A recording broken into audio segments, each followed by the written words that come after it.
Welcome to We're Gonna Run It with Joe Lisi and Terry Bowden. You're listening to We're Gonna Run It. What's your game plan? Can they run, but will they run? If you want to run the ball, you got to give it to a guy that's a running back. Gutless. We're gonna run it. We're gonna play blue collar. Enjoy it. I said it. Have a little heart and have some stones. We're gonna run it. If you want to throw an RPO, you got to run first, pass second. That's why it's not called a PRO. It's an RPO. You got to start with a running game that puts people on their heel. Take a look at my algo. His algo is used with all data from last year. You're so smart, you're stupid. We're gonna run it. And the people that believe that talking head are even stupider than what I thought. I said it. If you want to run the ball, you got to give it to a guy that's a running back. You got no shot to get back into the series. No shot. I said it. What's your game plan? We're gonna run it. No, we are going to run it right into week number 7 of the college football season. Joe Lisi, Terry Bowden breaking down a great slate. We had a little calm before the storm last weekend. In week number 6, we saw some potential upsets, some teams that pushed top-ranked competition to the limit. But this weekend, Coach, we get back on track. Major games, major rivalries. We have the Red River rivalry, Oklahoma and Texas. Can Texas get off the mat? Georgia and Auburn in the SEC's oldest rivalry. And can Missouri, Coach, make a statement against Ty Simpson in Columbia this weekend?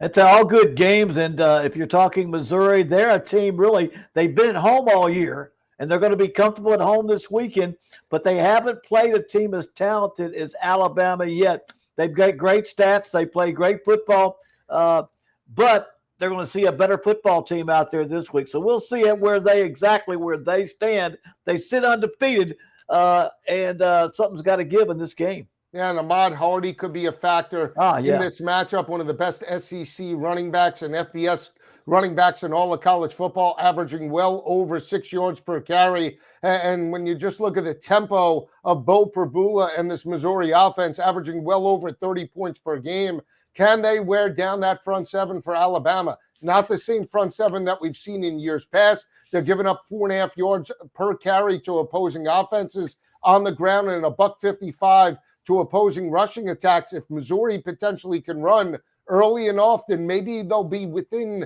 this number come Saturday afternoon against the top-ranked Alabama Crimson Tide. Great guests on tap. We had Mac Brown on the other day talking Oklahoma and Texas. We're star-studded today. We have Mark Malusis, Rutgers, and Washington take off on Friday night. We'll get Moose's take about where the Scarlet Knights are entering that matchup on Friday. Paul Morton joins us any given Saturday. We have SEC games from top to bottom. South Carolina, LSU, Paul Morton and the crew covered these games last year. In 2024, we'll get his take about the conference as a whole, which program he liked, which one he didn't like. And then an old friend, Ben Scott Stevens, joins the show a little bit later, breaking down Big Ten. Ben breaking down the Big Ten Conference, which teams potentially could step up and make a statement this weekend. Is there one game for you, Coach, that stands out potentially above the rest this weekend? Is it Alabama, Missouri? Is it Georgia, Auburn?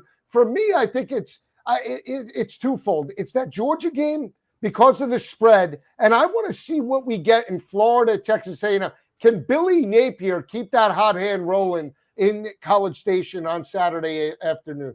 Both those are good games. I still love the Oklahoma-Texas game. I want to see how Texas responds. They got spanked down in Gainesville last week, and now they go into a game that you better be ready to play. Great history in the Red River rivalry, and I'll be anxious to see how Texas plays. Oklahoma, believe it or not, they have a great defense. I don't think their defense has been tested by a real good offensive football team. Texas hasn't been that offensive football team, but they have the ability to be that one. It's another good game along with, buddy, a lot of other ones. Let me ask you this. Yeah. Arch Manning, disappointing? What we expected? I mean, you listen to some of the media outlets, worst performance, they're calling him a flop already. Now he comes with the hype, he comes with the fanfare. I thought he was never deserving of being the Heisman favorite anyway, but that performance puts him back even that much further in the discussion as being one of the elite quarterbacks in the game? I think the only reason people are disappointed because they placed it so high. I said before the season, hey, fellas, he can be as good as he can possibly be, and he's not going to be his uncle or his grandfather or his other uncle. I mean, he could be a real good quarterback, but I'm not sure he's a great one. So far, he's about that. He's a good quarterback. He's not at that next level yet. I'm not going to say he's not going to get there, but he wasn't nearly what they hoped he would be. And Texas rode him. All the people rode him. Pressure, I guess you have to take it. If you're going to be a quarterback at Texas, you better be able to handle the heat. But he hasn't lived up to everybody else's expectations. I kind of thought this might be the case. Yeah, it will, and we'll see if Texas can respond. But I know we have a big game on Friday night, and whenever you talk Rutgers Scarlet Knights, you bring in my guy right here, Mark Malusis. Let me set him up. There he is, big guy. What's going on, Mark? Joe, Coach, what's going on, guys? We're in Big Bad New York City, and yes, the Scarlet Knights on the road in Washington Friday night. Late start, 9 o'clock. Now, Mark, I texted you this past weekend. I give you my best bets. I had the Washington Huskies against Maryland in the group. What a terrible performance in the first half against Washington and Mike Loxley. They started slow. They looked like they were out in College Park all night on Friday night. But they respond, they get the victory, 24-20. And we've seen now this Rutgers offense start to light it up now. They're putting up points. Certainly did that a couple weeks ago against Minnesota. What can we expect on the road in Seattle? Yeah, I think they're going to score. The question is, can they consistently do it throughout the course of the game? I think correct me if I'm wrong, I think they only scored one offensive touchdown the second half against Minnesota. I mean, that was it. They did the majority of their scoring in half number one. And early on in that game, they were dominant. And then you saw the big pass play by the Minnesota Golden Gophers, and then the pick by Ethan Kaliakmanis set up the Golden Gophers with a short field opportunity that they were able to take advantage of. And what looked like a 14-0 game off to the races for the Scarlet Knights, all of a sudden you're tied at 14, and we got a different ball game moving forward. So I thought you saw Minnesota in that second half defensively make some adjustments. Listen, there's no question Kaliakmanis is a good college quarterback, right? I think when you look at the receiving room for the Scarlet Knights, that's the thing that draws your eye. When you look at DT Sheffield, Ian Strong, and KJ Duff, Duff and Strong are both big. Duff is a guy that can adjust to the ball in the air. Strong's a better straight line downfield deep ball threat, but Rutgers is going to be able to throw it. And I'm not saying on anybody in college football, but that is the strength of their team, the passing offense. And Kaliakmanis, for the most part this year, has been really, really accurate. The question you have for the Scarlet Knights is, defensively, where are they? I think based on injuries and based on a little bit of fatigue and getting worn down, I think the bye week came at a really good time early on in this season for the Scarlet Knights. And now they go on the road after, back-to-back losses in the Big Ten, one at home against Iowa and then one on the road in Minnesota. And now they go on and take on the Washington Huskies Friday night. Should be interesting. I think from a defensive perspective too, when you just look at Damon Williams, they're going to have to contain him. He's a runner. He could put pressure on that defense on the edge. Something that when they went up against Minnesota, they didn't really have to worry about that RPO game. They're going to have to be disciplined in this matchup. I can't bet on it. I'd be taking the over in this ball game. But what is the mindset? Because Schiano comes back, they start to win. They're competitive. And then we see the performance at the start of the year that Navarro and that offense, Parker Navarro, Ohio pushed them in week one. They didn't look clean. They get victories. And now here we are where they have a couple of losses under their belt. Still optimism for this program potentially to be an 8 or 9 win football team down the road? Yeah, I think there's optimism. Listen, I think, and Coach Schiano talks about it being a developmental program. We've got to bring guys in and develop. I think defensively, there were concerns. When you lose your defensive coordinator, he becomes a head coach in college football. You bring back Rob Smith, third time down in Piscataway. When you have, a lot of the new faces in the defensive secondary as well. There is concern. And I think Coach Schiano was open about it, saying that it's going to be a building process throughout the course of the year. they've struggled this year defensively. They've struggled with missed tackles. They've struggled with responsibilities. They've struggled with communication defensively at times. The dual threat quarterback has been an issue for the Scarlet Knights. Like, you look at that Minnesota game, yeah, they did a decent enough job. They did a good job stopping the run. Minnesota was also without their top 2 running backs as well when you're looking at that Minnesota game. So there's a differentiation. Talent is talent. So when you look at Rutgers, yeah, I think there's hope that, that this defense comes along. The offense is going to be able to score enough. It's not a prototypical kind of Schiano type of offense, because really that's more a case of emphasizing the ground game. Ray Rice, Kyle Monungai, right? It's running the football. Like, that's been kind of the staple of a Greg Schiano college offense. Well, this year it's more the passing game, and they've got really dynamic playmakers at the wide receiver spot. So I would expect a better overall performance Friday night against Washington. I'd be surprised if he didn't get it, especially coming off the bye week. Should be interesting. I think the other factor for Rutgers is you want to win games, and we talk about our high school, right? Don Bosco, #1 in the state. It's important to win, especially these games, and be competitive to keep those guys in state, right? That's got to be the thing as well. And we know we lose guys outside of the state. Rashawn Gary and Jabril Peppers were 2 of the biggest, names that went out with Harbaugh and Partridge to Michigan back in the day. But you still want to, from the recruiting aspect, it can't be a one-hit wonder. He's got to keep that train rolling throughout the course. And I love the Lisi texts on a Friday night in terms of the Bosco updates. I mean, basically, they got Joe's this weekend, Mark. They got Joe's this weekend. The minute the game goes final, I'm getting a text from Joe Lisi as we're 2 proud Don Bosco prep alum. I wanted you to break it on Channel 11, and by the way, right. Aaron Judge here, by the way. Right. I don't care that the Yankees are in the playoffs. Do you realize what the Iron Men are doing? That's it. Listen, yeah, I think that's been always the case when you look at it. But let's look at where this Rutgers program is, like, without Schiano as the head coach. Right. When it was Chris Ash and others. And really, it was not a viable product. So you want to keep the guys in house. Like, you think about the states that produce, and Coach could talk about this. Yeah. The states that go out there and produce, Division I football players. You think about Florida. You think about Jersey. You think about Texas. There are things obviously down south, SEC country, like all that kind of. But New Jersey has a proud history of producing really good Division I football players. And I think for Coach Schiano, yeah, you want to try and keep those guys in house. NIL obviously changes everything. The ability for college players to go out there and make money. Those that may not be talented enough to go play in the National Football League can go out there and cash in on their talent and ability now on the college level. So that kind of changes the landscape of college football as well. But that's always the goal in terms of,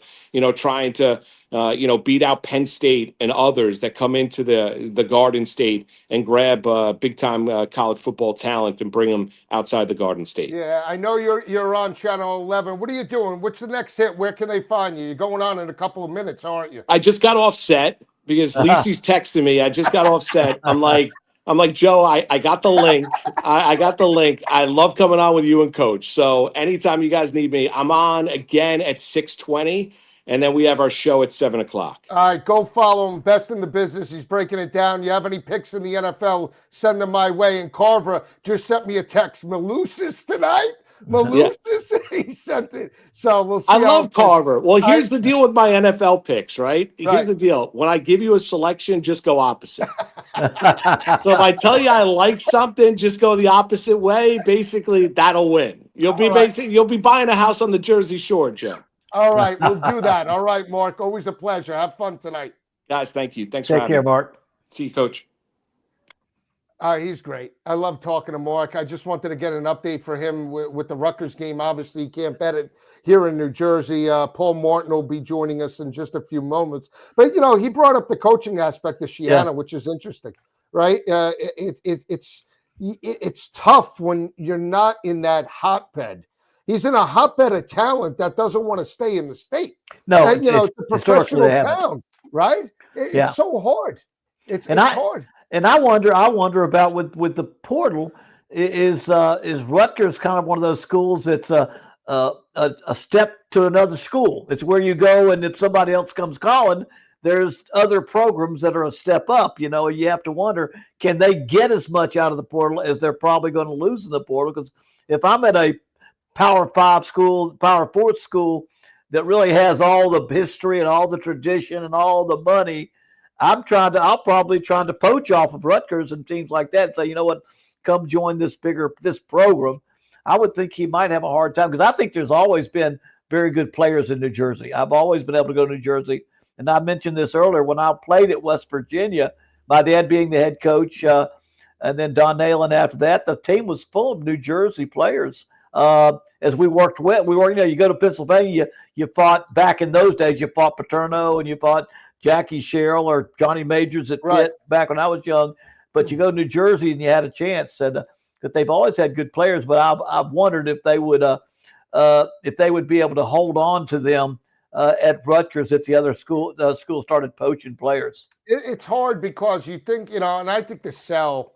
Everybody says nobody cares about college football. It's a professional town. I get that, but then that should be the selling point as well. You're in the largest media market. You're going to get recognized to some capacity, but it's different. To your point, you go to Alabama or you go to Auburn.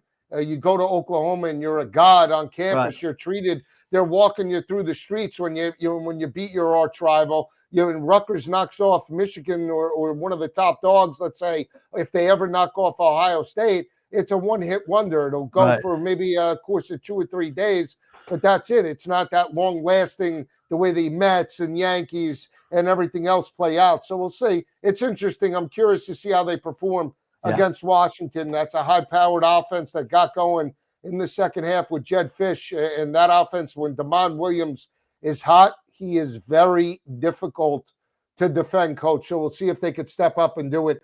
Paul Martin, the executive producer for Any Given Saturday, will be joining us in just about 5 minutes. But let's talk, Oklahoma, Texas. Right. It doesn't get bigger from a rivalry perspective.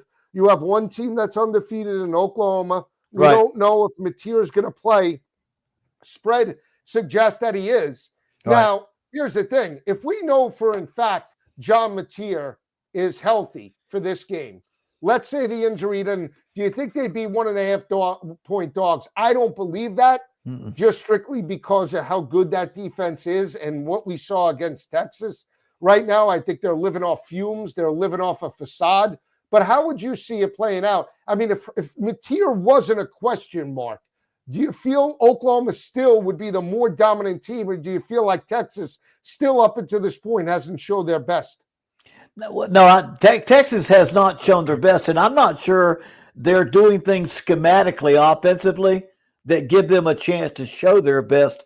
I've seen it game in and game out. They're not doing enough things. It doesn't seem like they're playing with consistency. I don't know what they are on offense. One week they're trying to get Arch Manning more throws. The next time they're trying to bring him along slowly. It's more been a case of how can we manage the development of Arch Manning when they all say, hey, how can we be the best football team that we are going to be? And I think that's the most important thing.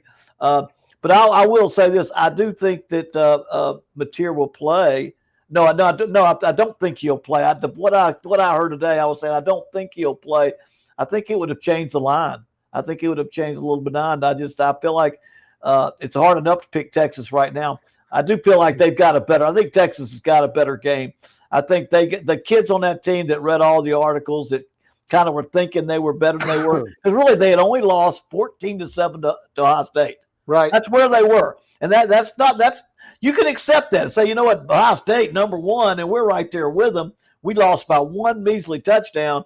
And we're close, but in a lot of ways they weren't close. And Arch Manning is not. So right now, I think I've got in my mind, if Mateer does not play, I'm gonna grab Texas only because I think they're going to respond somewhat. They're not going to turn around and be great, but I think they can respond. They've got enough players.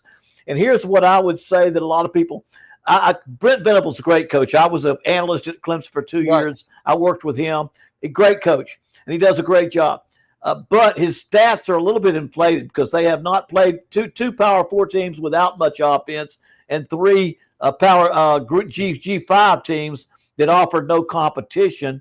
Although he has a great ability to scheme on defense and to play, some of those stats are a little bit inflated. At least Texas will bring in offensively probably a little more talent, the ability to open it up on offense if they will. And I'm thinking after the eye opener that Texas had in Florida, we're going to they need to see the best Texas got. If he's holding something back, he's not doing the right thing, because it's time to let it loose if you've got something, and that's just mixing it up. That's just mixing up the offense. I agree. I don't think Texas is. I just don't think they're as good as people hype them up to be. From what I've seen, and I talk about the talent that they lost, Gunnar Helm, Matt Golden, Isaiah Bond, that was still a veteran group for that. And I think that was always an issue when you just look at it big picture and just see that,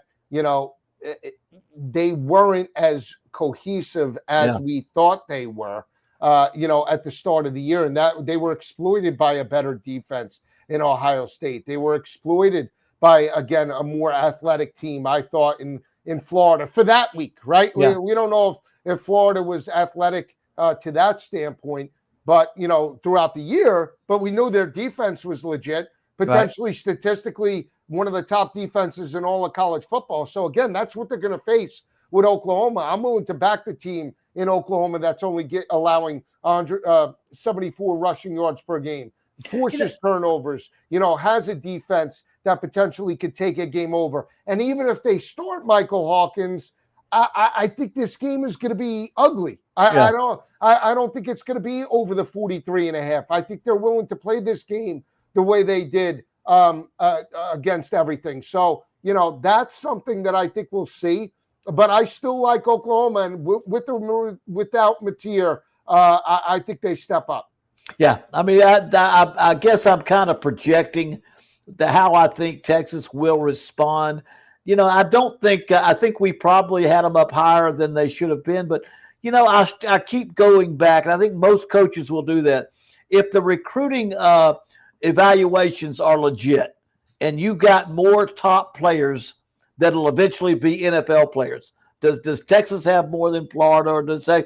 If there's any truth to the saying that he who has the best players wins most of the time, and I'll be honest with you, most top coaches, in all honesty, would say that if he's got better players than me, his coaches are going to coach as hard as I do, and likely they're going to win. But what concerns me at Texas, I think they do have some great players in there.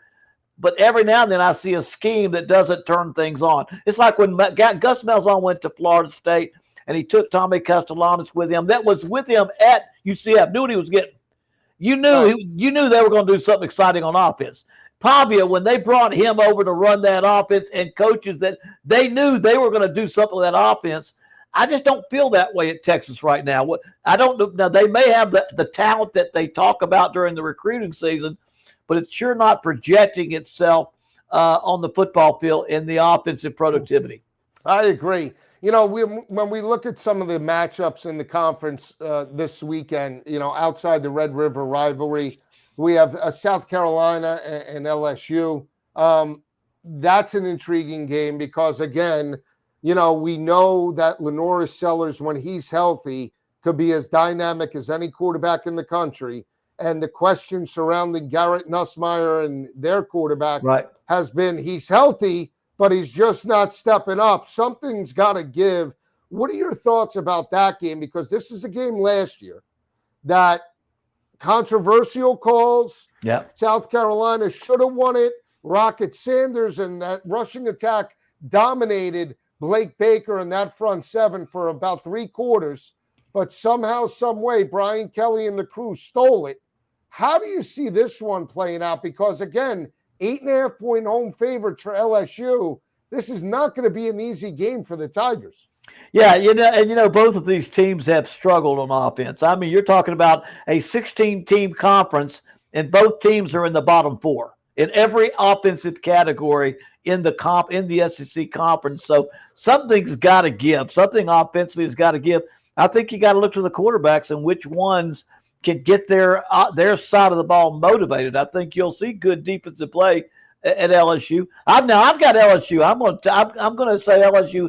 It's almost like they're in a desperate situation. I don't think Beamer is really in a desperate situation. He's not having the year he wanted so far. But I think Brian Kelly's a little bit in a desperate situation. And they're paying a lot of money, and their expectations are high. And they've had some national championships there with the previous coaching staffs. And I think they're expecting more. And so, but I think they'll respond. I know I hate it when I hear, well, there's some lower body injury with Nussmeier. You know, it's just like there's an offensive lineman at Auburn, and they've been talking about, well, we found out he doesn't hear very well. I said, come on. There's other reasons why you're giving up 8 sacks a game than that poor guy hearing aids. And there's some reason that LSU is not putting it together offensively. But I think they do. I think they have their running back, the Nussmeier, they say he's ready to go. Defensively, I think it's a good game.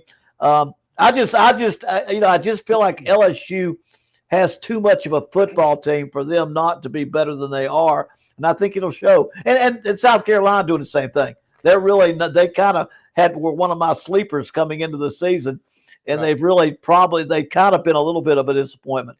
Absolutely. So if you want to talk SEC, coach, right? Yeah. You bring in the executive producer, right, of the Any Given Saturday. Paul Martin joins us, and it's a perfect prelude. Paul, thanks for joining Coach and I. I brought up the LSU South Carolina game because, one, I'm an LSU. They could call me a homer, but I also, in episode 1, watched that epic performance with Lenora Sellers and Williams-Brice, which was highlighted in that episode, which went right down to the wire. Just give me your thoughts about, putting the documentary together. It was phenomenal. And just going to each and every stadium, including Williams-Brice. Yeah, it was an amazing experience. I mean, as you can hear from my accent, college football wasn't necessarily my my natural habitat, let's say. But I'm a sports nut, and I think going to those stadiums and seeing those games, and being around the coaches, they're a unique bunch of individuals and a unique kind of group. So it was just an amazing experience. And in Coach Kelly and and Beamer, we were lucky that we had 2 coaches that really bought into the idea of the show and what the show could kind of do for their programs and the SEC in general. It's great that you call it Any Given Sunday, because I was born in the South, and my dad was a head coach at Florida State for years, and my brother at Clemson, and me at Auburn. We grew up on Southern football, and there's an old saying down South, and you have to be a little bit older before there were a lot of NFL teams, that to a Southerner, the greatest honor as a coach is to coach on Saturdays. In the Northeast or the North or the West Coast, the honor is to coach on Sundays. We don't care about Sundays. We care about Saturdays. And that's the way the fans are. It is amazing, the culture in the South, and how much, because I'm going back to Auburn this week because we're playing Georgia. Yeah. And, of course, that's the oldest Southern game in the South, 1893. I coached Auburn in 1993 in the 100th anniversary. But it's a culture that I think if you're from another part of the country, much less another country, it's hard for people to understand.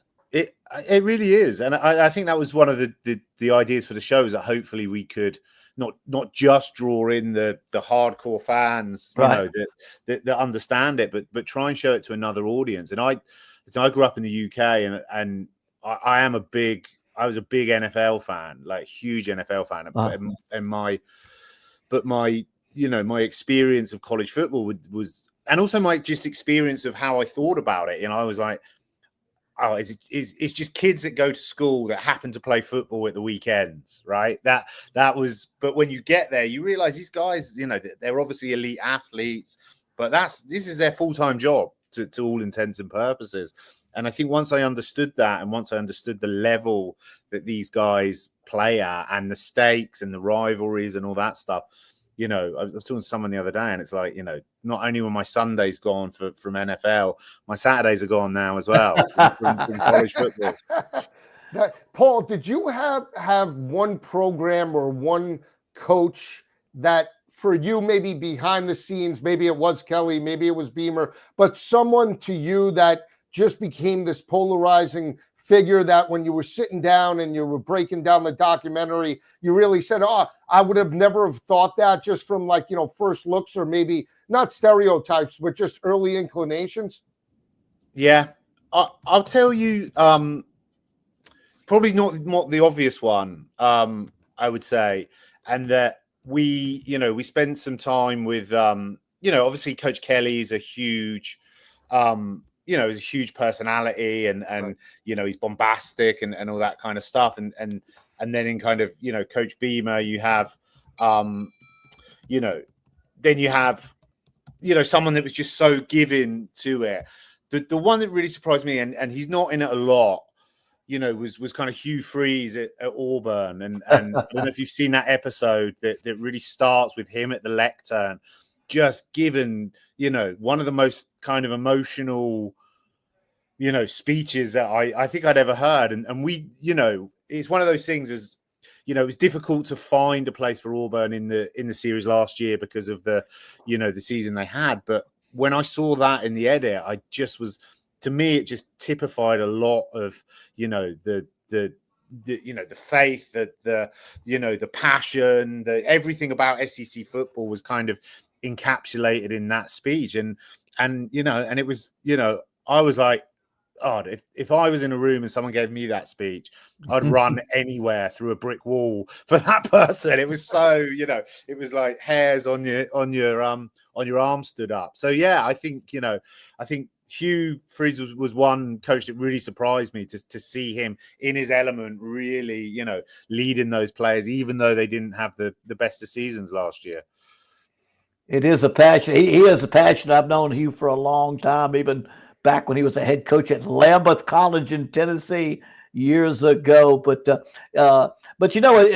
it's hard to explain to people. I tell people that when I was at Auburn and we came out of the tunnel in Legion Field to play Alabama in the Iron Bowl, and I heard their fight song, having been raised in Birmingham, and my parents and grandparents, it dawned on me that the greatest thrill I ever knew was to come out hearing the Auburn song. But the second greatest thrill I've had in my life was to come out of that tunnel hearing the Alabama fight song and knowing you're on the other team, having to walk into that craziness that we have. And that's kind of the way it is. I really worry about NIL and portal is that some of these guys won't have 4 years. The experience they have at these schools it's changing because of the way people move from one school to another. And it doesn't have as much of an impact on some of these young men. Yeah, I think that's right. I mean, I think we saw it. I think you're right. I think that idea of these players kind of going and playing, their full, 4 years or whatever it is that they can play at one school is, for those elite players, it's different now. And I also think it's a new challenge for the coaches because, they now, they run the risk that, a star player suddenly doesn't want to stay there, wants to go somewhere else because they can earn more money. And I think that's, that's new for them. And I think that, my sense was, a lot of the schools and even the SEC in general are really trying to, come to terms with, this kind of this new reality of the world that have been so traditional for so long and so, so successful. So yeah, it was a really interesting year to be doing the show. I also find it great, especially with a rivalry weekend, potentially this weekend with Oklahoma and Texas, that you covered the Egg Bowl last year, Ole Miss and Mississippi State. You had that Texas A&M and Texas episode as well. I mean, that's really what embodies college football, right? The rivalries. Was there one, like when you're covering that from a documentary standpoint, and not only is it a rivalry, but some of these teams like LSU you covered in their game against Alabama, right? The playoff run. You see the drama unfold and how potentially the intensity with these teams drag on. Talk to me about that a little bit, because that's cinema within itself, and you're capturing it along the way. Yeah. No, I mean, when we started to make the show and you kind of look at the run of games, the schedule of games, I think we'd always earmarked kind of Texas A&M and Texas as a game that we wanted to follow. I think it hadn't been, you guys will know. I think they hadn't played necessarily for like 16 years or something. And it just so happened that when we got to that game at that particular point in the season, it was really almost kind of win or go home for both of them, and whoever won that game was probably going to go to the SEC championship game, and obviously we were on the Texas A&M side. We got great access with them, but to walk into kind of College Station, which is one of the most unique places on earth I think I've ever been. It's it's nuts, and with that crowd, with that passion, and felt like the whole of Texas, was in one place at one time, and so that was, that's extraordinary. And people just, from the out again, to go back to that thing from the outside. Well, it's just two colleges in Texas. What's kind of the big deal? but when you're there, it just is. It's extraordinary. Were there any special traditions or that stuck in your mind and say this one is just something that is a little cooler, or this one is something this is a tradition that stuck in your mind? Because there's so many of them at so many schools that are just part of the history of those states and those schools. Yeah, I think that we got into the history of the cowbells a little bit. Which people really liked. Like when we were editing the show, people kept talking to me, "Wow, you got to come in. You got to see these cowbells." We had this scene where, we'd gone to where some of the cowbells are made, and we had this whole thing. People loved that. People loved seeing it, and then you go there and you hear them rattling. So the cowbells. I mean, listen, I'm a sucker for LSU's Tiger. Mike, you gotta love Mike. Yeah, that's the first time I went there, and they took us on the tour of the football facility and the stadium, which is extraordinary. And then they're like, "Hey, do you want to come see the tiger?" And I'm thinking it's just going to be a statue of a tiger somewhere. It's a real tiger. This school's got a real tiger that they bring on the field. So yeah, again, it just all speaks to the uniqueness of the world and the sport, which you guys live it and it and you cherish it. And we were just so fortunate that to come from the outside and try to put our lens on it slightly and hopefully bring it to a wider audience. Yeah, I loved it. It's fantastic. Now, is season 2, I've heard rumblings. Will there be a season 2, in fact, or we're not sure yet? I think, we're not sure. We talked to Netflix. The challenge we had was, by it coming out and going straight into the next season.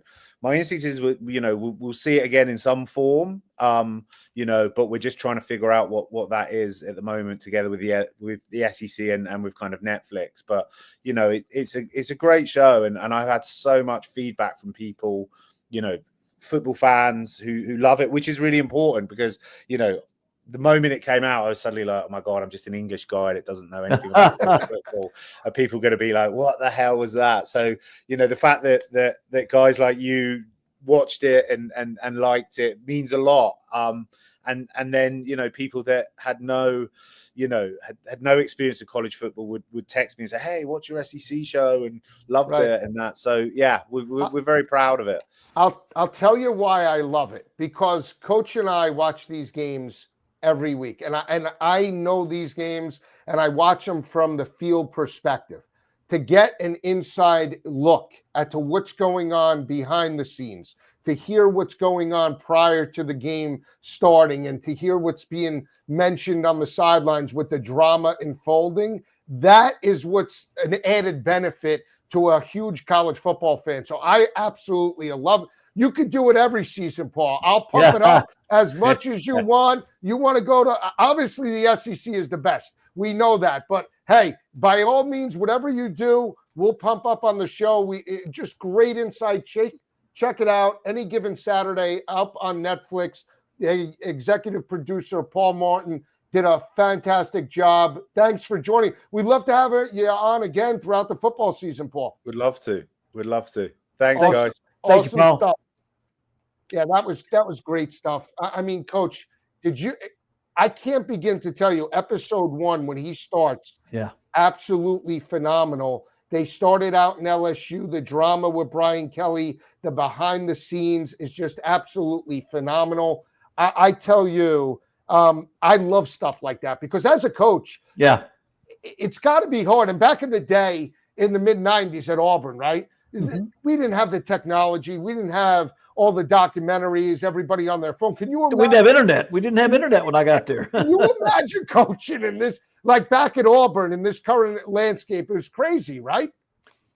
Absolutely. I mean, to give you an idea how we studied other teams, we had no internet. We would subscribe to the newspapers of all of our away games, all of our 10 opponents. We would get the newspaper and they would be delivered to us one day later, and we would go through the sports pages and cut out articles to put on the bulletin board in the dressing room. And that's the only way we learned about the other team. We weren't able to jump on the internet and look at those things. And it was just a different time and a different day. I wish I could have asked him, because one of the unique traditions in the SEC, I don't know if it's unique to our conference, is what they call Tiger Walk or Ball Walk, or where before every game, almost thousands of people line up and with a little bitty row in the middle, and the entire team marches into the stadium area, between all the fans, and they welcome them to the fans. And they have it. Every team has their own tradition of it, and it's an amazing how it leads to the football game, and you have to see it to believe it. I wonder if I guess people in England could have watched his show, because you wonder if they understand what this American football is. Because I got a feeling if you don't go to football in the South, or you don't know what it's all about. It's hard to explain to somebody that's not exposed to it. I tell you, I loved it. Check it out on Netflix. It's there 7 episodes. Fantastic. He goes through LSU. He goes through A&M, Ole Miss. Really good breakdowns. And if you love college football and you're getting ready for rivalry weekend, there's nothing better. Let's dive into a couple other games. We talked about the ACC. Right. What are we going to get out of Florida State in this game? I don't know. I'm willing to take a shot with this Heinz-Steichel. When you have a defense only giving up 64 rushing yards per game like Pittsburgh, I know that they're going to go motion to motion. But where are we from an emotional standpoint with Thomas Castellanos now not losing one emotional game, 2 games, especially that rivalry in your house? Are they going to potentially come out flat? I'm willing to take a shot with Pittsburgh in this ballgame. No, I'm hanging with Florida State. I think they respond from it. I think that if you look at the way offensively, they scored a ton of points in the first game, and they really got going towards the end of the Miami game. And I think, in fact, Tommy Castellanos, the way he takes responsibility for having a couple of turnovers, I think they respond well. I think they have a very good team this year. I don't think they have the best team. I don't think they're Miami, but I think they learn from that, because I don't think when Tommy Castellanos does not turn the ball over, I don't know if anybody's going to stop that offense completely. I just think he's the right quarterback for that style of play, and he is hard to stop. And so I think it's going to be a high score. I'm taking the over in that game, but I think Florida State responds very, very well, and they put points up. And but I don't think the defense at Florida State is as elite as I thought they were against Alabama. Alabama, I kind of thought they were elite, but Alabama was playing catch up from the get go, and you did not get a good idea of how well Alabama could have played if they had not fallen behind. And now, this Heinz-Steichel, right, goes for 359, 4 touchdowns, no interceptions against Boston College. I mean, Boston College has lost 4 straight. They're pathetic. Right. So, I mean, he's a freshman going on the road to Tallahassee. That's why I think it's a lower scoring game. You give the quarterback edge to obviously Castellanos over Heinz-Steichel because of the inexperience. But I'll still take the defense. Again, Narduzzi's he's like a mad scientist in these games, Coach. When he wins games he's not supposed to. He loses games he should beat them down. And there you go, right? So that you get basically a slightly above 500 team, and he overexceeds expectations when he's an underdog, and when he's a favorite, he basically craps out. So we'll see. Well, here's the other game in the ACC. Right. So you're on Florida State. I'm on. Yeah, I just think that they don't quite have the talent level on the field as Miami, and Miami stopped FSU's offense a little bit by having outstanding talent that could run them down and could shorten plays and shorten success plays. Yeah, we'll see. This Clemson game, I'm a little perplexed. All right. Clemson has won 12 straight in the series against Boston College. Not one, not two. They dominate Boston College. They're going on the road. They're laying 14. Any shot BC could be alive in this game? Any shot? Well, when you say any shot, I mean, obviously, the way we've watched it, I don't think there are any gimmies anymore. Every time I think I've got a lock and I say, hey, Joe, I got a lock this week, my locks aren't working. I'm trying not to go with my What's gut. your lock? No, tell us your lock. Tell me the lock. No, the locks. But I'm going to say this. I believe Clemson, I believe they've had a real shock this year at Clemson. Dabo's had a shock. I mean, he's always said, I'm going to tell people what to believe, and they're going to believe it. It's going to work. Well, he did that, and it didn't work. And he's had a really soul search. They have really come to Jesus over there. I like the way they played and got after it. I still think they need to, as a program, develop the run, just like they need to get more into the NILs in the offseason and into the portal. That's got to be a big move. I think, I'll be honest with you, I think Dabo's all in on that after the season. But right now, I think the team responds. I just been around him very, very close. I think he will have that team respond. They will respond. They have very good football players. I'm not so sure they're not the second or third most talented team in the ACC, even as we don't in talent. I think they still got some talent there. I just don't like the offensive scheme and what they're doing to add the running game. But I do think they play well. I think they get after it. And I think they continue. They're not going to play for the conference yet. They're going to get back in a positive mode this year and going to win more. They're going to win more than they lose in the second half of the season, and they're going to win this one by more than 14. Well, here's what's interesting. So they haven't played since 2022. Yep. Right. So they've won the last 4 by 23 points per game, but obviously they haven't paid since 3 years ago. You know, Bill O'Brien, he could be dead man walking. You know, he had all the hype last year. They beat up on BC, and he had Thomas Castellanos. Then he gave way to Grayson James. Now he's got Dylan Lonergan. The kid looked hot. He was averaging 300 yards per game. Now all of a sudden he can't hit a 5-yard out. But it's an under the light game. I mean, it's prime time. It's the ACC. It's almost like that Vatek. If you're ever going to get Boston College's, uppercut, it's coming in this game. Now, I'm not suggesting, but it's back-to-back road games, too, for Clemson. I'm not betting this game. But if I had to bet this game, I'm taking BC. Yeah. You think I'm crazy. I know. You think every time I get too hung up on my picks, I'm wrong. But like I said, I'm just looking at what I think, how I think they're going to respond. The problems that BC has had running the football, they don't run very good. They haven't run the ball four straight games. They can't get 100 yards. That's why all the passing yards they're getting is not enough to get them in good situation. They're 11th in the nation in passing, total passing yards, but they just don't have enough to keep them on the field with good running attacks. That'll keep them on the field in the red zone on short yardage.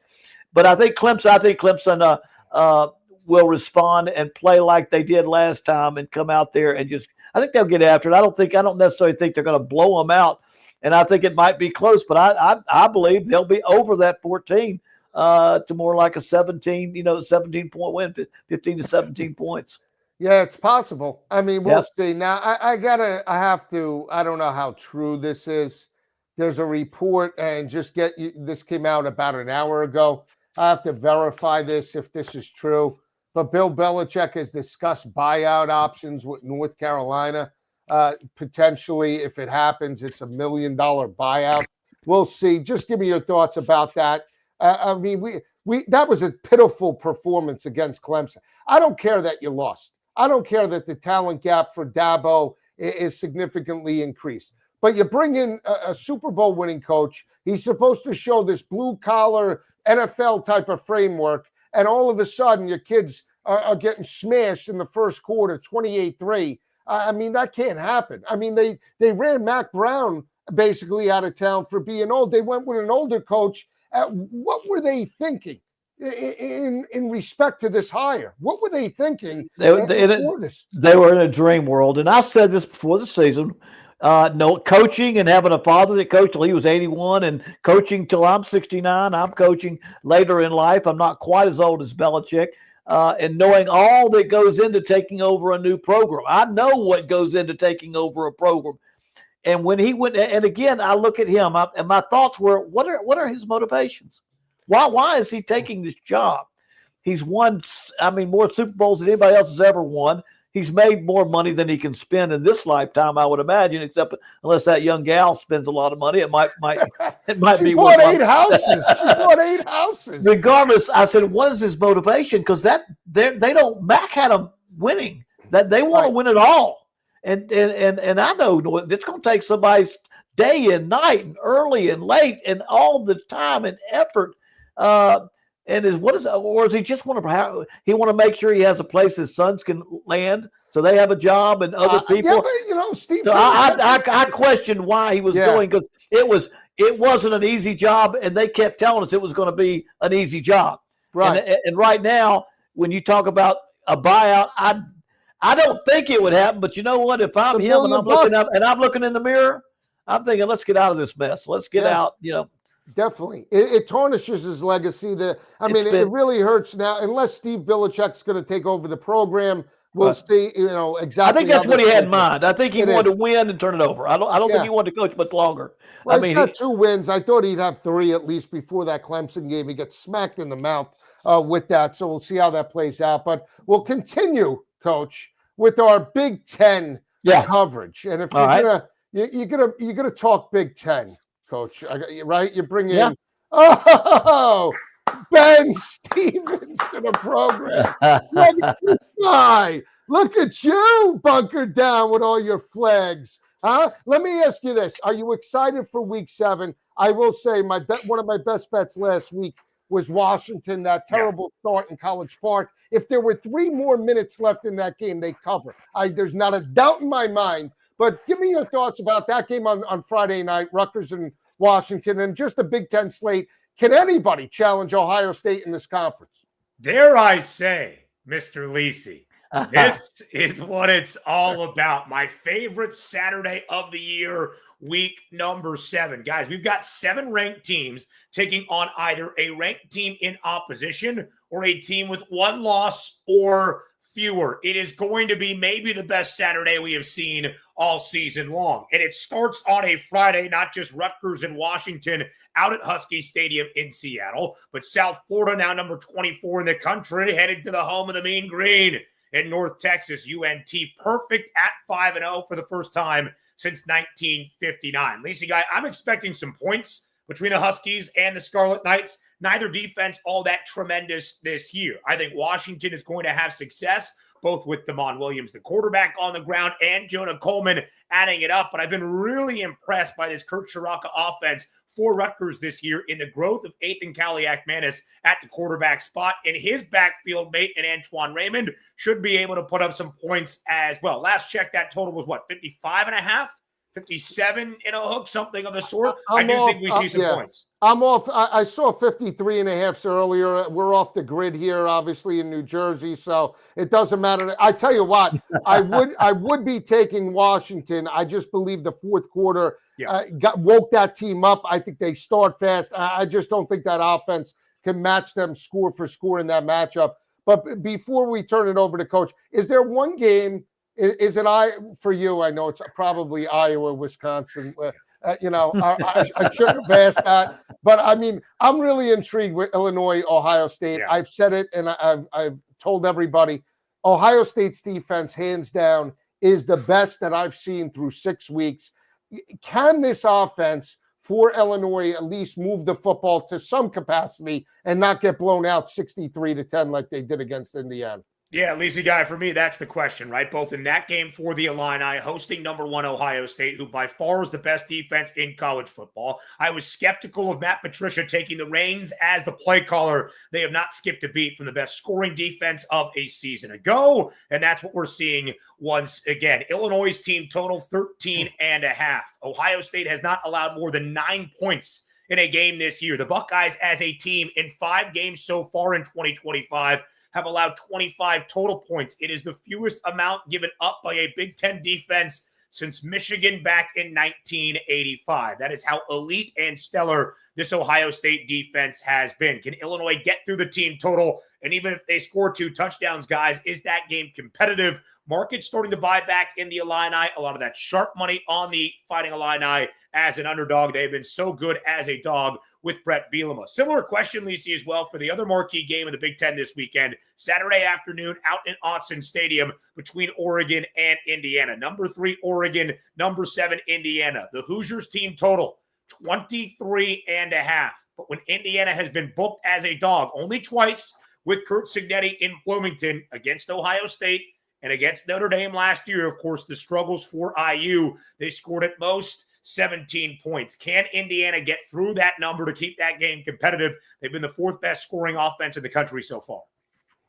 It should be interesting. I think when you look at, I never thought I'd be talking to you week 7. No, wait. Drew Aller and Coach knows Rick Neuheisel very well. But I never thought, did you, that after week 6, your James Franklin, Penn State, would have not 1, but 2 losses, buyout potentially, and they'd be carrying Neuheisel's son off the field the way they did 10 years earlier or 13 years earlier. Tell me that. Yeah, Lisi, you know that you and I have been waiting, I guess, to be a believer in Penn State. We would often ask the question in all the shows that we would do in March, in April, and May, and as we got ready for fall camp and media days, is this finally the year that Penn State lives up to expectation? And the answer every other year was a resounding no. But because of what they were bringing back in the tool shed for 2025, it felt like this was the time to not just get to the college football playoff or be a top 10 team or contend for a Big Ten title, but truly be a national championship caliber contender. And that, of course, has gone up in flames and in smoke. Drew Aller has not taken the steps necessary to be a Heisman frontrunner, a marquee quarterback. It doesn't seem as though Andy Kotelnicki trusts him in terms of running the offense the way that he would want. So, no, I was not expecting Penn State to have 2 losses by the first Saturday in October. In fact, my national championship prediction entering the year, Clemson and Penn State. So what do I know, huh? I was there with you. Those were my 2 picks. No, Coach. Didn't I? I said Penn State's going to do it this year. They're going to show us. And I try to tell Joe, I said, Joe, I grew up when Bobby Bowden and Tom Osborne could not win the big one. They went 15 years and couldn't win my dad got knocked off by Miami over and over, and Tom Osborne by Barry Switzer over and over. Then finally the 90s came around and they won 5 between them. Yeah. And I kept thinking, James Franklin, it's going to come. But, man, I tell you, it wasn't just a loss. Because the loss, I said, you know what, they still were in the game against Oregon. It was a terrible double overtime. They could have won it. But then to follow that up with a total collapse against UCLA, boy, that one looked pretty devastating there. But and Coach, that was the issue, right? The game against Oregon was a perfect recipe, a golden opportunity for a Penn State team fresh off a bye. You lose in double overtime. You did not change the result and narrative. That's going to sting. And of course, you're going to ask the big picture questions. To be that unprepared in the Rose Bowl last week against an interim head coach and an interim play caller who had 48 hours to institute a new game plan, to be that uninspired, I thought that was as damning of a loss as we have seen for Penn State. And I do think we are going to see whether it's a buyout, but that's a lot of money, north of $50 million if they fire him during the year, or at least maybe a mutual parting of ways, understanding it's probably greener pastures for both the program and Franklin as a head coach to find new destinations entering 2026. Let me say this right now, because, people say, well, do they fire everybody in Alabama if they don't win? Between Bear Bryant and Nick Saban, they had 7 coaches. 3 of them got fired. The 4 of them said, I can't take it anymore. I just got to leave before I get fired. So they don't have to fire you to see the writing on the wall and say, I'm going to get me a decent contract somewhere where maybe I can live and prosper. I don't know if it's that point yet, but it's getting pretty close. Yeah, very, very close. I want to get your take on this because I disagree. I've heard this all week. Oregon's performance against Penn State Yeah.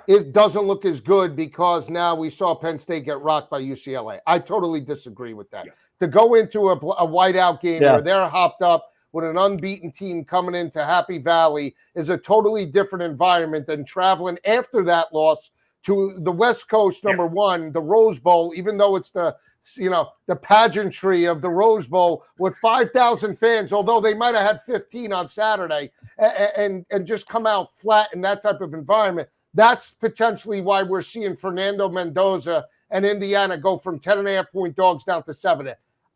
That's a little overreaction to me. Autzen Stadium, is going to be rocking. And in these type of environments, Cignetti in a big spot is going to have to do more than just try and run the football against that front seven, because Lanning's going to be prepared and that team's going to be up for that game.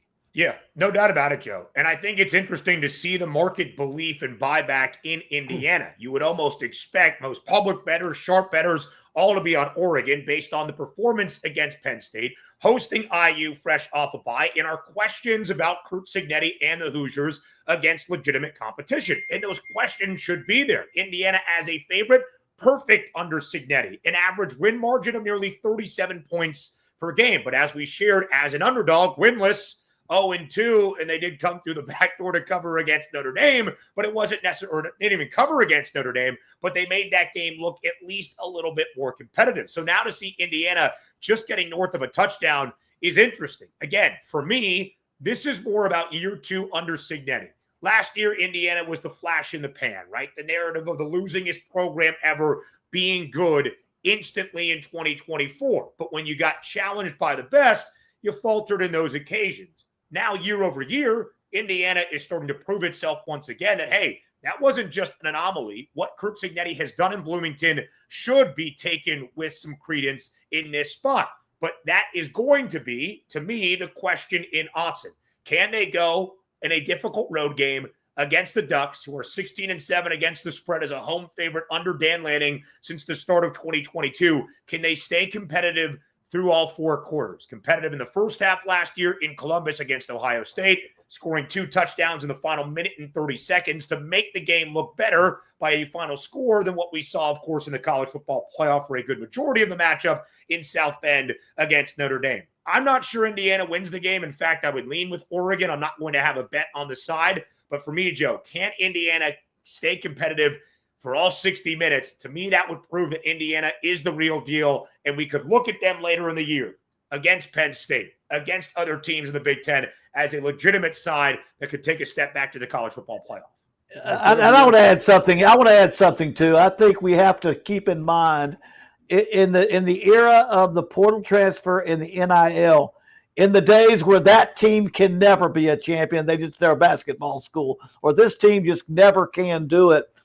We've seen that with whether it be Texas Tech or Vanderbilt or someone, with the right money, with the right plan, you can change the trajectory of your program. Now, I've known Curt Cignetti's dad, Frank Cignetti, was my dad's offensive coordinator at West Virginia. He was my head coach. I've known Curt since he was 5. He has been a winner wherever he's gone. Yeah. And he plays with a chip. He coaches with a chip on his shoulder, because it's like nobody ever heard of IUP. And then nobody ever heard of James Madison. But if you were watching, he was winning there too. Yeah. And so was his dad. His dad was one of the smartest guys I've ever known. And Curt, to me, is cocky. He's like a little Steve Spurrier to me. He's like a new Steve Spurrier.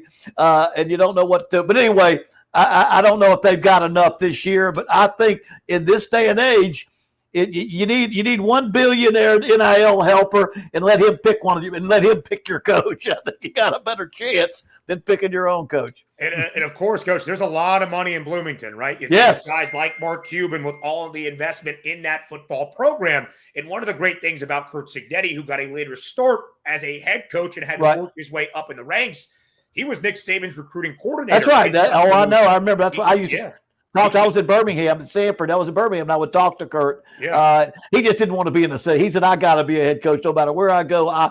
He wanted to be like his dad and be a head coach, and he made that move.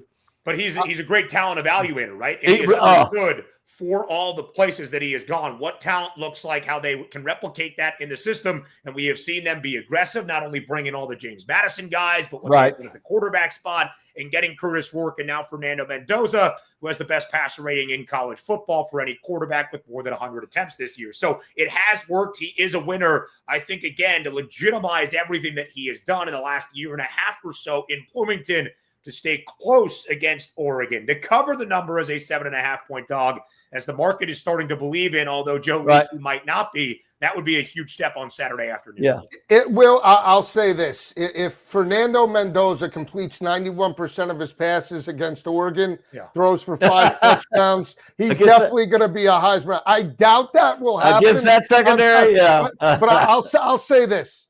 2 things I love. I love the fact that it's a 3:30 kick. Yeah. The fact that it's not a night game, I love that. The shadows coming down on Outson Stadium. Does Indiana wear the white pant or the maroon pant in that game?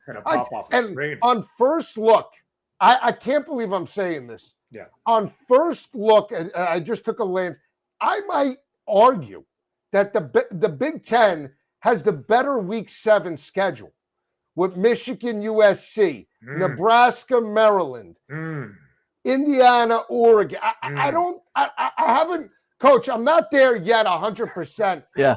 But Iowa, Wisconsin is not going to be on my TV screen this week.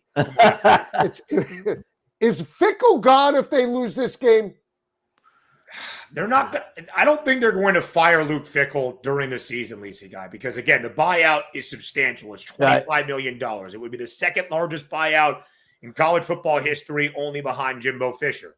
I am not sure, based on what they have right now, the injury to the quarterback in Billy Edwards Jr., bringing in the new offensive coordinator in Jeff Grimes. If they lose this matchup at home, they're only a 3.5-point dog. It is a rivalry game, the Heartland Trophy, the battle for the pool against the Hawkeyes. If they lose this game, I don't think it's the nail in the coffin because of how tumultuous the rest of October is going to be. I do think if they can't change what we are seeing on the field at the end of this year, at the end of 2025, yes, I think Luke Fickell might be gone. How about this? How about they get a quarterback that can throw at 25 yards? I mean, they haven't had a quarterback that since Russell Wilson that could throw at 30 yards or more. It's incredible. This Danny O'Neal is horrible. You know it. He got me the cover last weekend against Michigan. That's all that matters, baby. Cover the 17.5, Danny. So I mean, it wasn't Danny though. You know that, right? It was I shut it off at the end. It was the grad transfer. Was it? From the FCS school, Southern Illinois, Hunter Simmons, the third stringer that nobody had really known of that came out there. Wisconsin scored a perfectly well-scripted drive on the opening offensive possession of the game, 12 plays, 75 yards, marched it right down in the big house against the Maize and Blue, and then recorded a field goal later in the game, and that was about it. But that Hunter Simmons guy, Joe, he's got a little juice. That might have been your favorite spot, because when they announced that he was starting, not Danny O'Neal, despite O'Neal starting multiple games this year for the Badgers and getting all the first-team reps as the injury to Billy Edwards Jr. keeps him off the turf, and Hunter Simmons was announced as the starter, line did not move from 17.5 in favor of the Wolverines. I thought that was interesting. Of course, Wisconsin stayed within it. But O'Neal came in for like second or third series. I was listening to that game driving home, and they said O'Neal, after the touchdown drive, came on under center. I could be wrong. I got to check it out, but we'll see. I think. Where were you driving home from? What were you doing? I had a show to do. Oh, gotcha. Heard about that show. All right, let's get Michigan. I want to hear Michigan USC before you get going. I've got Ohio State and I've got Indiana. Coach is giving his picks after this, so he's got to. I'm more of a Southeastern Conference ACC guy than a Big Ten guy. Coach, don't listen to Lisi. Whatever he says about adding into the algo, whatever information or expertise I try to pass off to you, there's a chance, guys, that I will be in attendance at the Los Angeles Memorial Coliseum, 7:30 p.m. Eastern Time, 4:30 local. Is he making a trip back from Champaign? That's it. Is he going to be there? You know, he's not going to be there. Mark Sanchez. All right. Anyway, as we look at this game, yes, to your point, USC, Michigan, a really good game. And mark it again. This is one of those spots that we talk about a lot in college sports because it doesn't make a ton of sense. Yeah. Michigan has looked great. Michigan's only loss on the road in Norman against Oklahoma. But what the Maize and Blue have done incredibly well in the last half decade, run the football. Justice Haynes has been phenomenal in his first 5 games as a Michigan Wolverine and still be stifling on the defensive side, especially up front this year. Guys like Ernest Hausman are causing chaos for that Michigan defense. And yet we see USC off the loss and yet off a bye as the slight 2.5-point home favorite. Total opened at 54.5, now 57.5. I do think we see some points. I wonder if the 3-point move, we've already missed the best of the number when it comes to the over-under, Coach. I actually lean USC. I still think the Trojans are a good football team. I was really impressed in the opening month of the year what USC looked like up front defensively, how they were defending the run, how they were getting after the quarterback. We saw that kind of leave them in the matchup against Illinois. But one of the areas I think Michigan can struggle is defending the pass. We saw John Mateer take advantage of it. We saw Dylan Raiola in instances take advantage of it in Lincoln. And that's where Jaden Mayava and Mekhi Lemon live for this Southern Cal side. I do trust USC as the favorite at home to win outright and, of course, cover that number of 2.5. And I do think we see some points in a higher scoring game than maybe you would think, seeing what Michigan has done so far this year.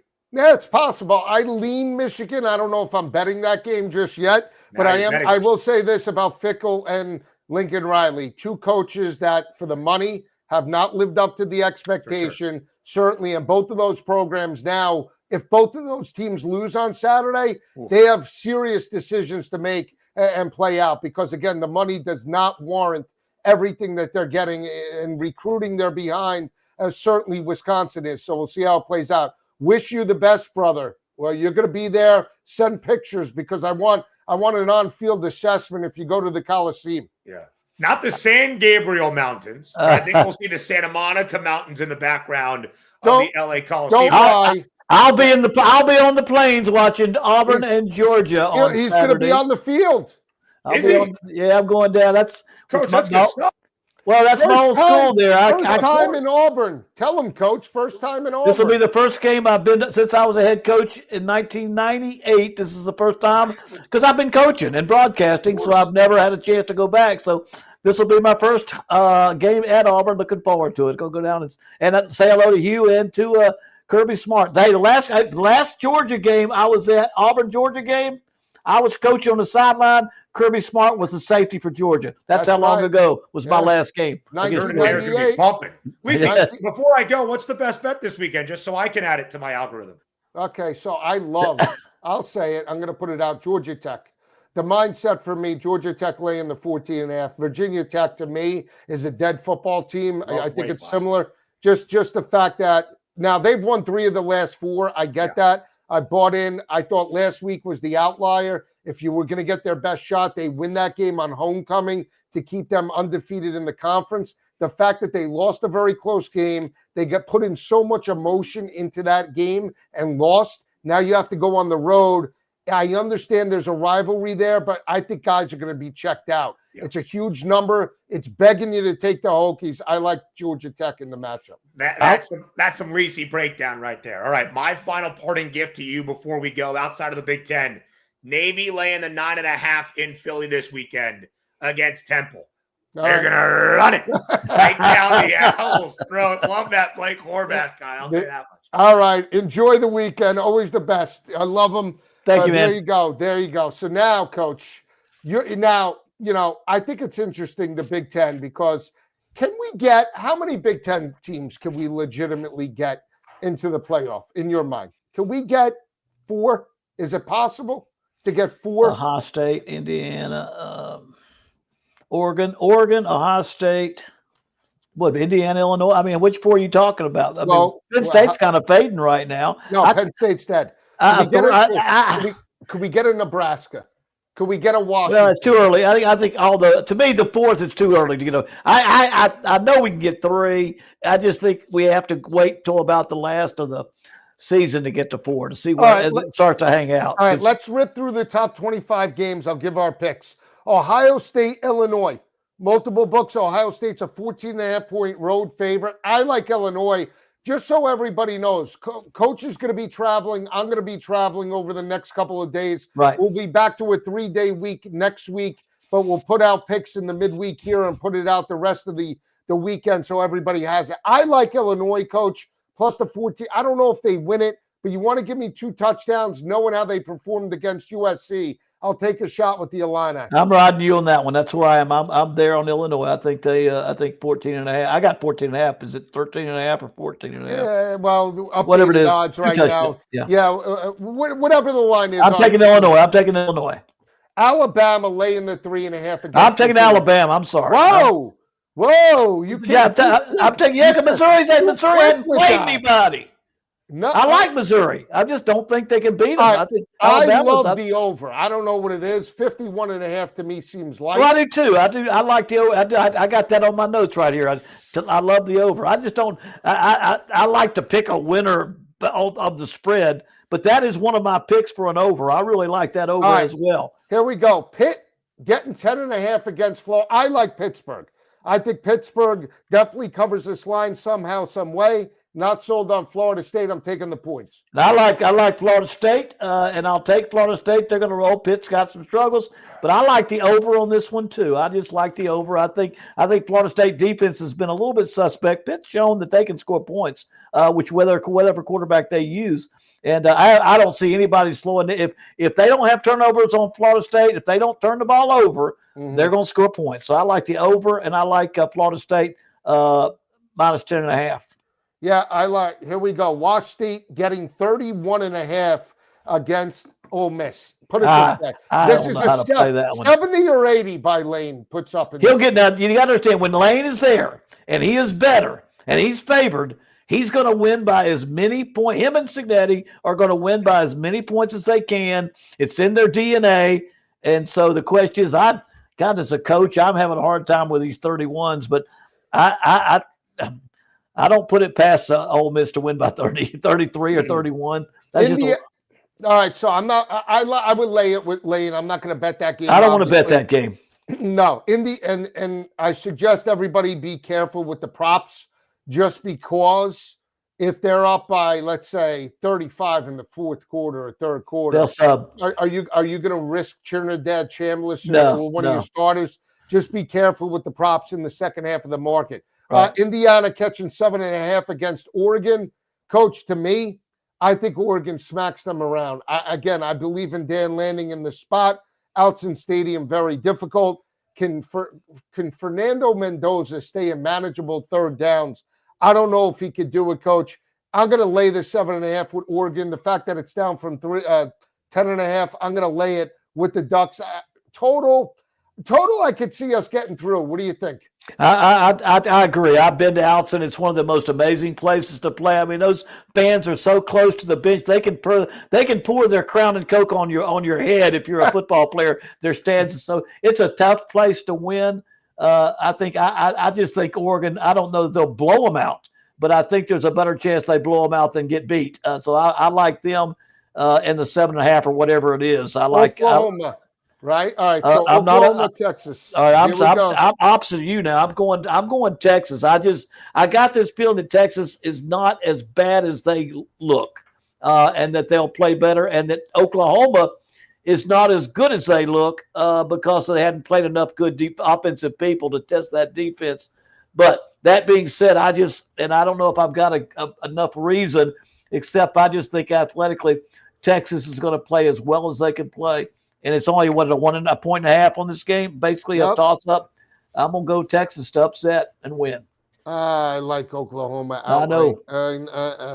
I put it this way: if Mateer is in there, they're going to win that game. Now, am I allowed to say that? I've said all along. I've said all along that if Mateer is playing, it's 7 to 10 points Oklahoma.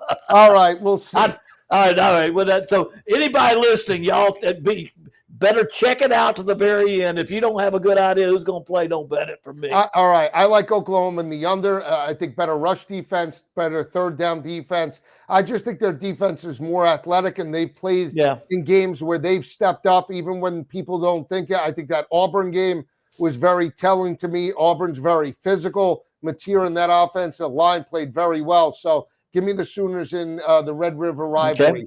Okay. Georgia Tech laying 14.5. I think this is a beatdown in the biggest way. I think the Yellow Jackets prevail. I know Virginia I'm with you. won 3 of the last 4. I don't care. I'm laying it.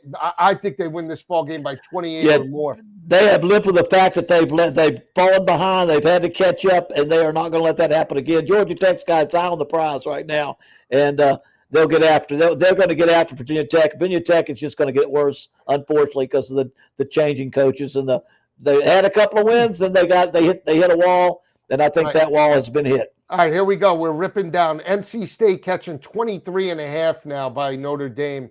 I'm going to take the points, I think. Take the points again. Boise State covered. I know Notre Dame is good. 2-2 in the series. I'm going to take NC State. I don't love it, but I'm willing to take the points with the Wolfpack. I am too. I've been thinking about that one a lot. NC State's been scoring some points. They've got a pretty good football team, and I just think they can score enough points to keep them getting blown out any more than 23. You're talking about 4 scores, and I think that's enough. I think they can. I'll take them in the points as well. All right, Iowa State laying 2.5, Coach, against Colorado. Dion went in for surgery. They said he's going to be okay with the blood clots. 0-3 in the Big 12. They lost some tough games. 2-4 overall. I think this is a bounce back spot for Iowa State on the road. It's back-to-back road games. I sort of like Matt Campbell and Rocco Becht in this spot here. I take it. They're going to bounce back. I agree 100%. They're not going to lose. They came out so flat last week and got themselves so far behind, and then they gradually started getting back to their game.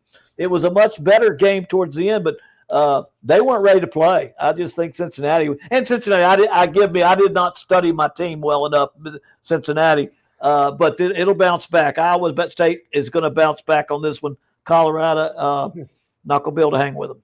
All right, Arkansas, Tennessee.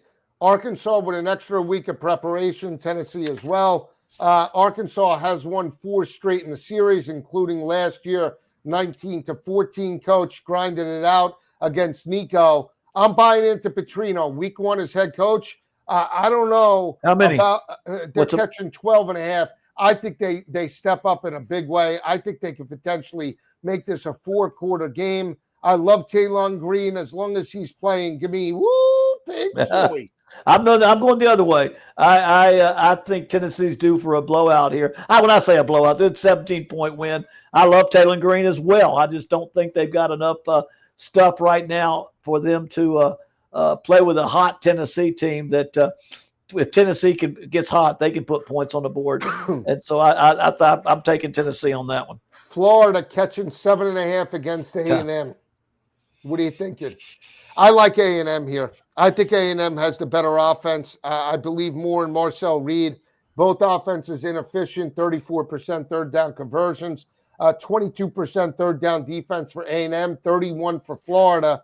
But again, is that what we saw last week? Is that an outlier? Or is that going to be the new norm for Florida? Is this team going to step up? Maybe, but I'm not willing to bet it. I'm laying A&M at home, 5-0. I'm going to lay the wood. And I'm gonna ride A&M one more time. If they can play, they can beat you smash mouth. They can play outscore you. They can play defense. Whichever way the game goes, they can play it. And I think they've got, with Marcel, 2 running backs, 2 wide receivers, and their defense has been phenomenal the last 2 games. Held the last 2 opponents to 23-1 on third downs.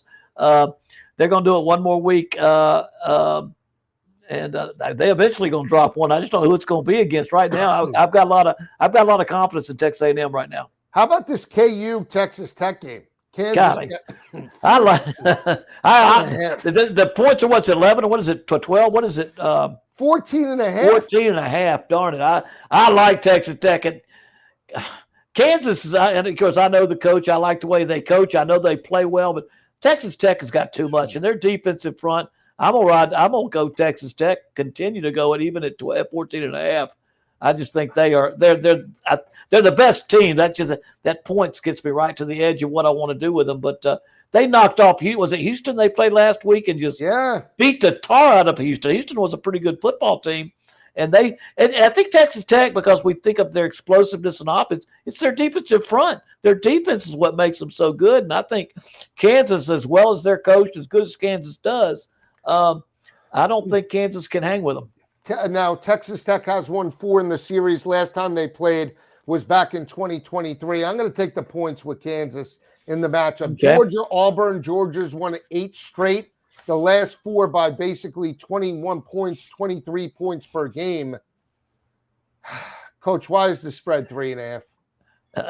Something smells. Because it's the Auburn-Georgia game. It's a night smells. game. It's a night game at Georgia. I've been listening to this, and I'll be honest with you, I'm going to the game, and I got to wear orange and blue. So, but I think the way these crazy rivalries go, you throw out the score. I just see Auburn kicking a field goal to win the game by 1 or 2 points. They're going to kick a field goal to win the game and upset Georgia in this game. Because nobody, and that's when it happens, when nobody expects it. Look at the Auburn-Alabama game. You look at Auburn-Georgia. That doesn't mean they beat the line. I just think they pull it off at the end. But that's just this is a game I have to be careful of because my heart gets involved. I think Georgia smashes them. Yeah. Here's the thing. I have to look at the rivalry. They've won 8 straight. Yeah. Oh no, I know. Jackson Arnold versus Gunnar Stockton. No Gunnar Stockton. Coach. We love Hugh, but Hugh versus Kirby. They would have to win the turnover battle in this game. If you're telling me they're going to be +3 in turnover margin, then yeah, they're going to win. I can't do that. I'm going to lay the 3.5. Something smells with this line, but I think they're just trying to suck you in to take Auburn. I'm not buying it. I'm laying it with the Bulldogs. Michigan, we got 3 more left. Michigan and USC. I'm taking Michigan plus the points. I'm going to take USC, but I'm going to take it based upon our good friend from the Big Ten who just talked me into it because I didn't have a good feel either way on this thing. Both teams Michigan is kind of growing and getting better, but USC, if they don't screw it up, they're 4-1 and played pretty good too. Lost 1 game by a walk-off field goal, or they'd be 5-0, and it's being played at the Coliseum. I'm gonna stay with USC. I got talked into it. I was kind of leaning. I like Michigan even more now. How about that? All right. LSU, there you go. LSU, South Carolina. I'm going to say this again. Not an easy game for Brian Kelly. They're 9.5-point home favorites now. Money coming in on LSU. I lean LSU, but this game scares me. Lenora Sellers almost single-handedly won this game last year. I reluctantly lean LSU. I don't love it. I do feel we get over the 43.5. Mm-hmm. I checkmarked LSU because it was 8.5 when I took LSU, but I'm gonna stay with them. You say it's 9.5 right now. It's moving in that direction. Yeah. I just have this feel. I don't feel you've been kind of strong. I've not felt good about the way Southern Cal has played. Both of their offenses have not done well. They're they're bottom 4 in the conference. Both teams' offenses are bottom 4 in the conference. And it's a matter of which quarterback got to make something happen or play the best football game. And I just